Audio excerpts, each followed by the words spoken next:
Okay, well, I'm going to try to do this today, even though, I mean, it started out to be a beautiful, clear sunrise, and now it's already clouded up. It's probably going to rain again. I've got mud under my feet, but I want to try to get this in. Have a cold, variable, gusty wind coming in. But this is not really a video where I'm going to try to show you anything that I think you'd really want to use in a game today. This is more a historical video. I'm following up an earlier discussion, trying to make some connections here. The first thing I'm going to do is try to use what I called the Mel-Ott sort of load and swing a while back. So I'm just going to balance over the back foot and then stride into the pitch, and the hands load as the weight is coming heavily forward, and then you come down into the pitch. Let me show you a few of those. Just start out.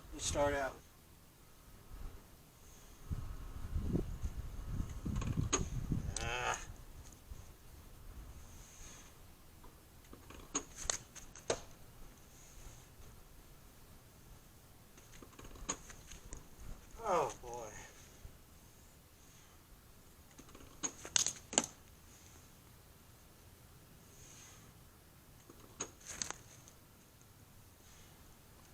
Okay, one more.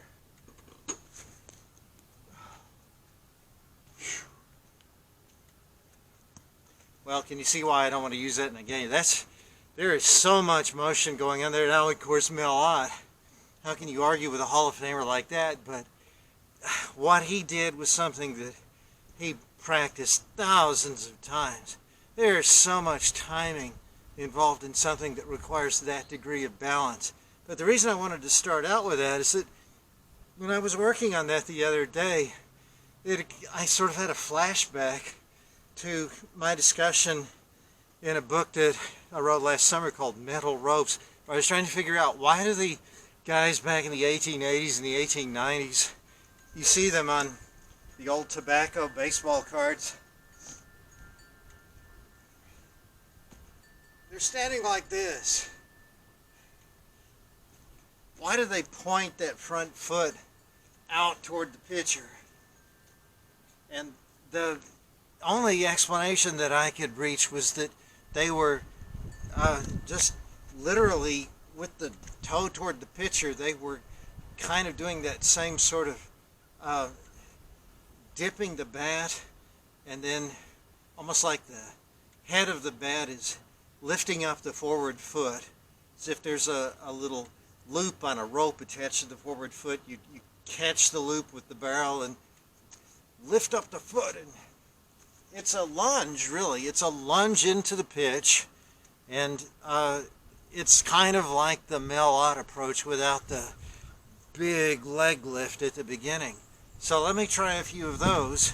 I might actually do better with that. It really doesn't have as many moving parts. It's much more streamlined.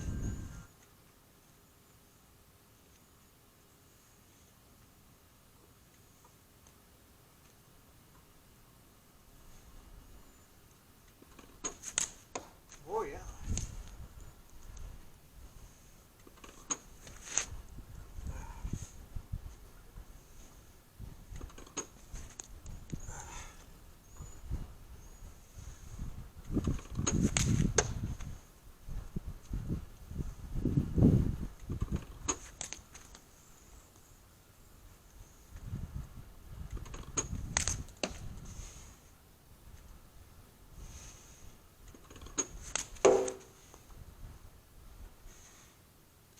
I think that's it.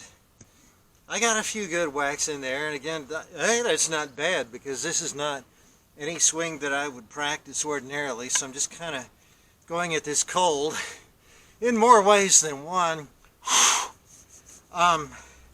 Now, in Metal Ropes, I suggested again that this was maybe what they were doing back in the late years of the 19th century. I think I'm going to have to do a second edition of that book for a number of reasons, but this is probably not what they were doing. I do not think what I just showed you was why they were pointing their front foot out toward the pitcher. Seems to me there would be some easier ways. It's a very, it's a lunge, but it has, again, fewer moving parts. It's a more direct drive into the pitch, so I like that aspect of it. But why are they standing so upright from the waist up? Because they're like this, almost as though the ball stinks or something, or it's loaded with spit, which it might have been back then, but it's like they want to keep their head as far away from it as they can. As they're way back this way, they have really an arch in their backs, and everything that I've shown you from the Mellot approach to what I just did, if you look closely, my shoulders are bent. This is a more modern kind of technique. Their shoulders are not bent. They're standing up like this. And what I just did would not begin from a position when you're so erect and upright. So what I'm about to show you is more like what I think they did, and I don't even know that I'm going to connect with any of them, because this is a long wind-up for a swing, and I think I'm probably going to find that I'm going to be late on just about everything, but let's give it a try.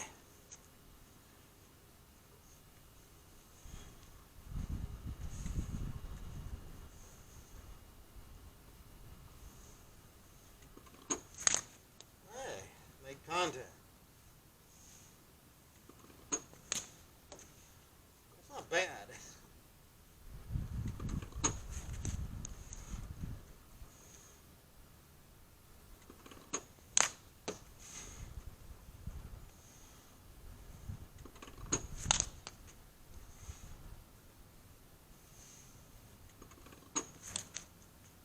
Is that it?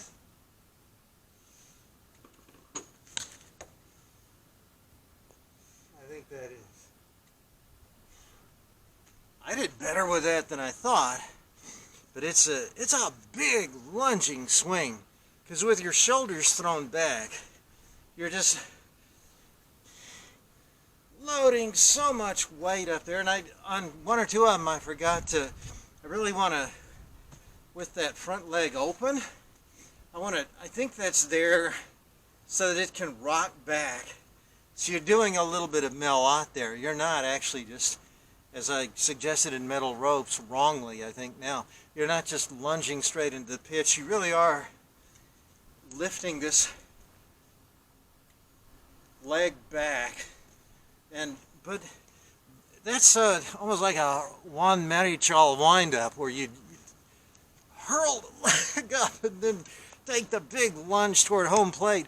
This is sort of the hitting equivalent of that.